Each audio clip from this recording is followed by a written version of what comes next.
మీరందరూ తెలుసుకోవడం వల్ల లాభం ఏమంటే మీరు ఫ్యామిలీస్ దగ్గరికి వెళ్తారు.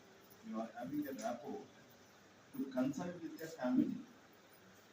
ఒక ఫ్యామిలీకి కనుక మనం విషయం చెప్పడం ఇచ్చిన డైరెక్షన్స్ ప్రకారం మనం ఈరోజు ఇక్కడ అసెంబ్లీ అయినాం.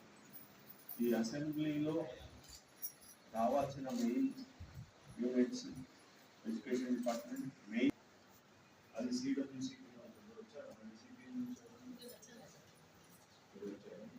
సుభాష్ గారు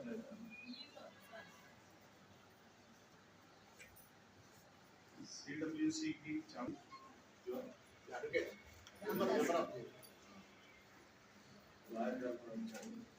అంటే ఈ చట్టం సౌకర్యంగా మీకు అవగాహన కల్పించేందుకు మా నుంచి లీగల్ డిఫెన్స్ కోరేది ఏమంటే ముందుగా బాగా శాతం సంబంధించి పోక్సో యాక్ట్ ఏమి లయబిలిటీస్ ఉన్నాయి అవి చెప్పగలిగితే చాలు. మొత్తం లయబిలిటీస్ అపాన్ సచ్ డిపార్ట్మెంట్, ఆ డిపార్ట్మెంట్ పైన ఎటువంటి లయబిలిటీస్ ఉన్నాయి, వాళ్ళు ఏం చేయాలి, ఆ రెస్పాన్సిబిలిటీస్ చెప్పగలిగితే చాలు.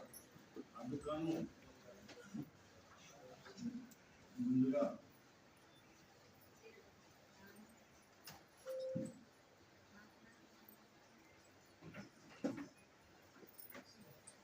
నేరం జరుగుతున్నట్టే మనం జరిగే విషయం చెప్పండి. నేరం జరుగుతుంది, నేరం జరుగుతున్నట్టే ఏం చేస్తాం? ఒక నేరం జరిగింది, ఇది హాస్యమే కాదు, సీరియస్